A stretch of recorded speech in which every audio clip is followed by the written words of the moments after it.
I don't think we're going to necessarily ask for a declaration of war. I think we're just going to kill people that are bringing drugs into our country. Donald Trump has taken such a hard stance against cartels, securing our borders, getting these gangs and drugs out of our country.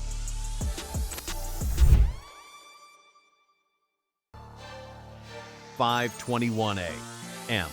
Coral Gables, Florida. In the heavy stillness before dawn, DEA Special Agent Victor Reyes pressed himself against the wall of a $12 million mansion, earpiece tight, waiting for the signal to move.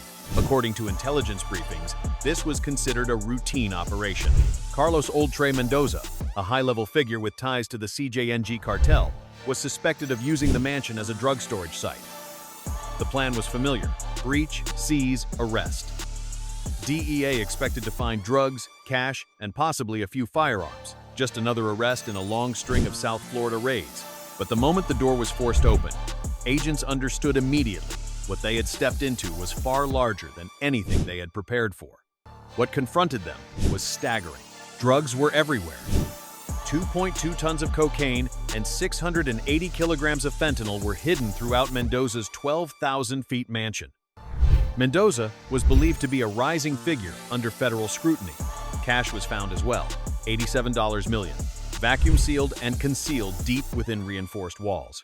But inside a private office behind a false bookshelf leading to a hidden room, DEA agents discovered something that would completely redirect the investigation. Before we go further, subscribe to the channel and comment below if you think corruption inside law enforcement is more dangerous than the cartels themselves. Because what agents found next changed everything. Keys to police evidence, storage rooms, Miami-Dade police uniforms, sheriff's office badges, a concealed room exposing a police corruption network, surveillance equipment monitoring police stations, and a leather-bound ledger detailing monthly payrolls. 3 years of payments made to Sheriff Antonio Vargas and 21 police officers across Miami-Dade County. In that moment, DEA realized they had not simply raided a drug stash. They had stumbled into a $1.5 billion corruption network embedded across 3 law enforcement agencies. This cartel wasn't running from the police. It owned the police. The organization was not merely trafficking drugs. It had bought the very people sworn to stop it. How did a routine DEA operation accidentally expose the largest police corruption scandal in Florida's history?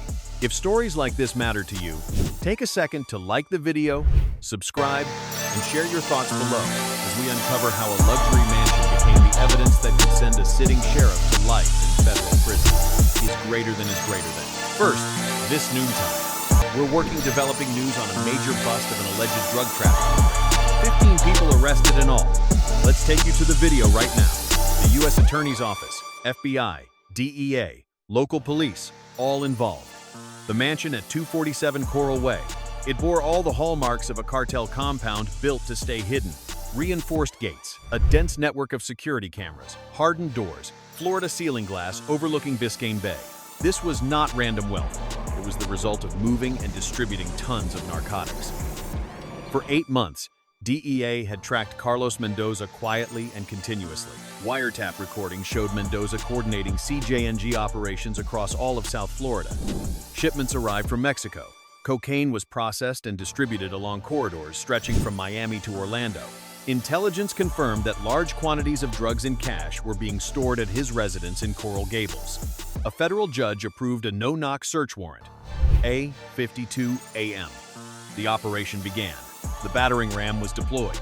Agents entered in formation, weapons ready. Each room cleared methodically. Mendoza was located in the master bedroom. He attempted to reach for a weapon, but was restrained and handcuffed before he could access the nightstand, where a loaded Glock pistol was concealed. The initial findings matched DEA's expectations. Another team moved into the garage.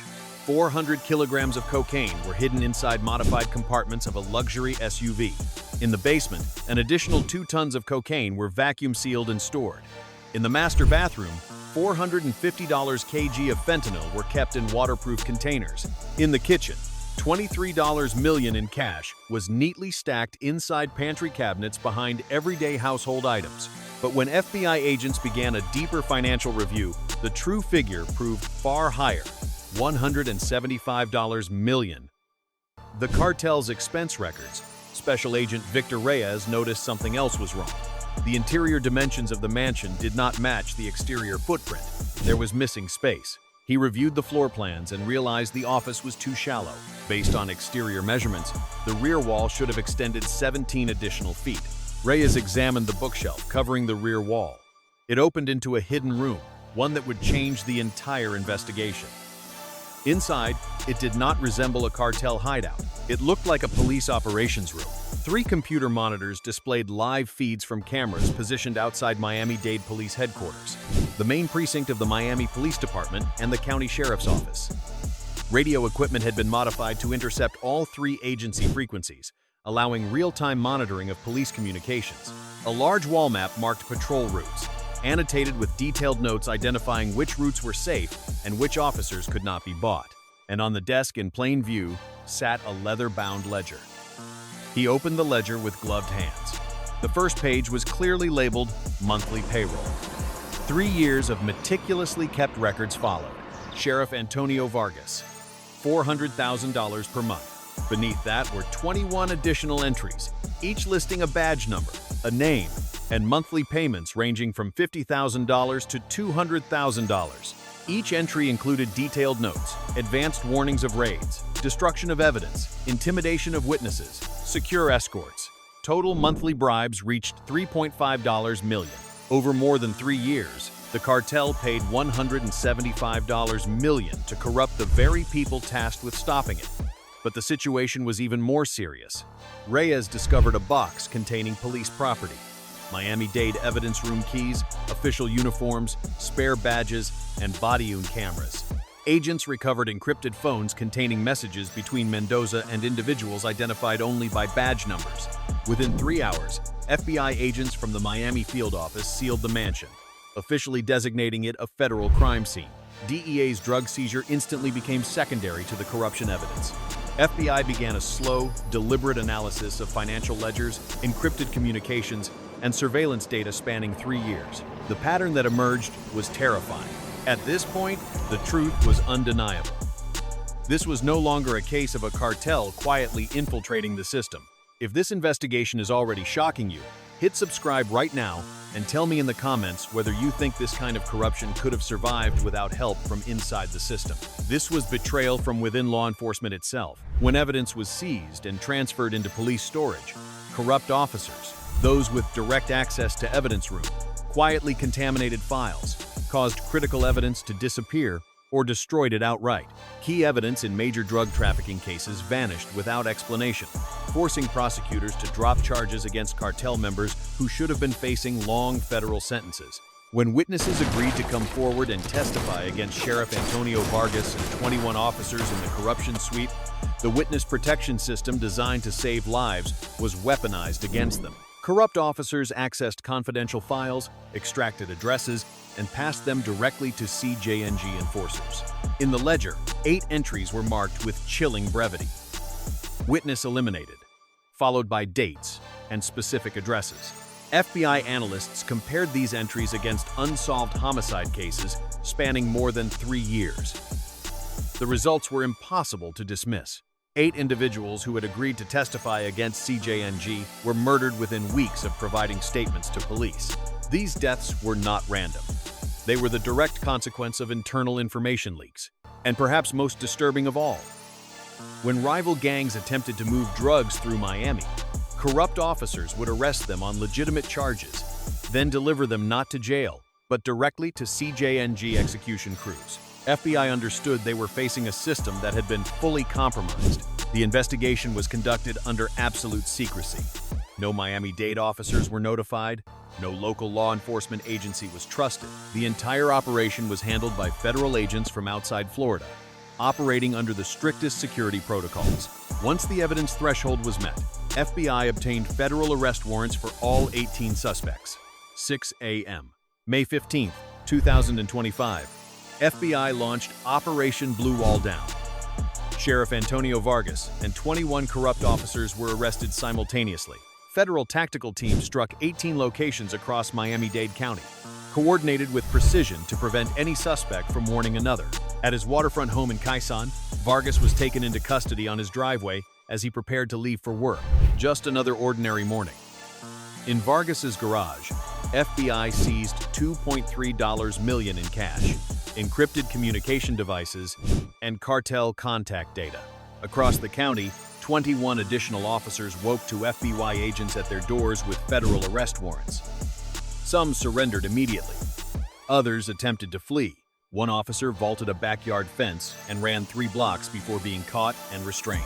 2 officers attempted to destroy evidence, frantically deleting files and smashing phones before agents could secure them. Another officer, facing the reality of decades in federal prison, attempted suicide by overdosing on medication.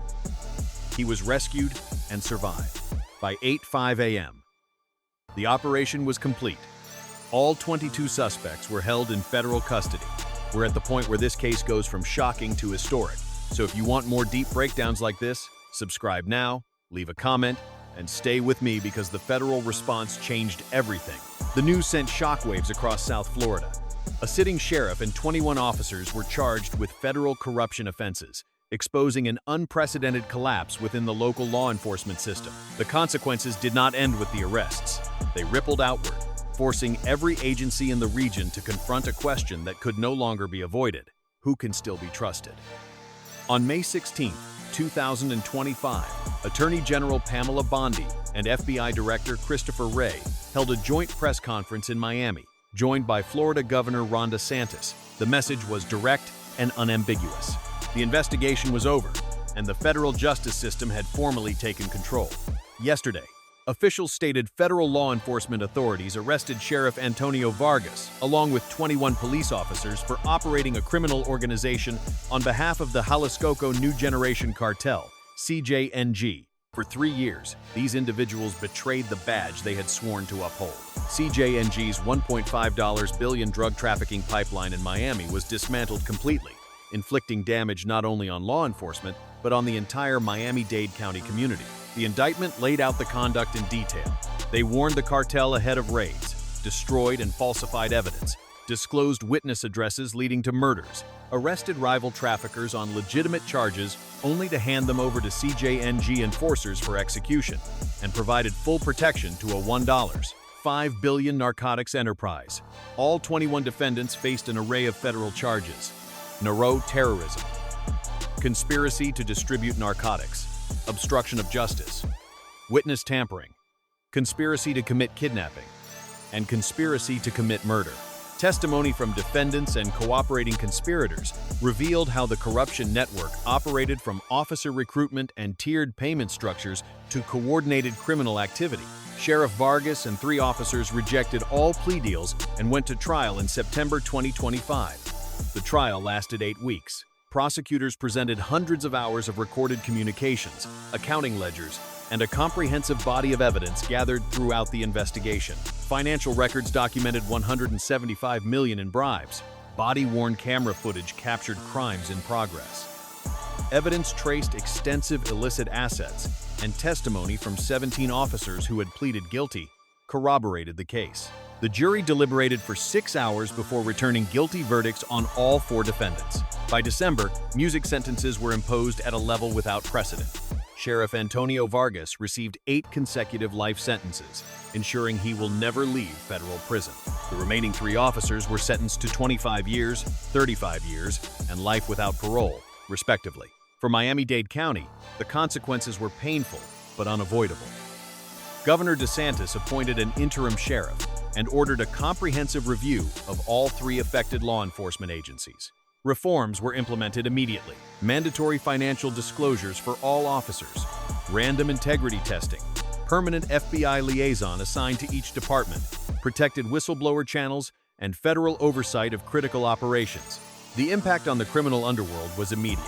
Without protection from within law enforcement, CJNG's Miami network collapsed. Federal agents, no longer concerned about information leaks, carried out successive raids, seizing an additional 18 tons of narcotics and $340 million in cash within 6 months. Smuggling routes that had once operated with impunity were completely severed. An organization that spent $175 million to buy protection received nothing in return but long prison sentences for everyone involved. If you believe cases like this deserve national attention, press like, subscribe to the channel, and comment below with the one detail that shocked you most, because the human cost of this case is what makes it unforgettable. For the families of the 8 murdered witnesses, the knowledge that police officers themselves had provided their loved ones' addresses to killers brought an immeasurable grief. The federal victim compensation program could offer financial assistance, but it could not bring anyone back. Those who did the right thing, who trusted the law, were betrayed by the very people entrusted to protect them, and that is the darkest legacy of this case. In a national address on cartel-related violence, President Trump directly referenced the Miami scandal. A sheriff and 21 police officers were arrested for conspiring with drug cartels. They did not merely turn away, they actively assisted, allowing poison to flood American communities. They allowed witnesses to be murdered. They shielded killers. They may have betrayed everything the police badge is meant to represent, but they were arrested, they were charged, and they will never return to freedom.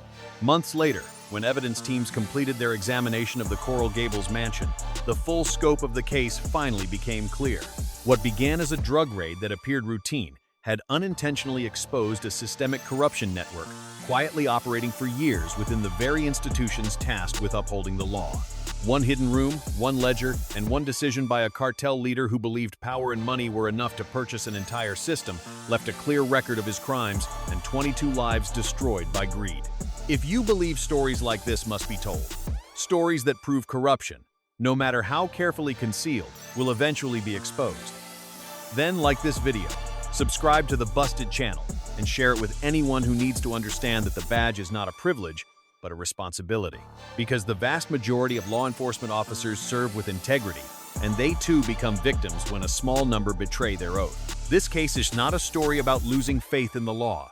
It is a cold reminder that no one stands above the law and that justice, even when delayed, will come.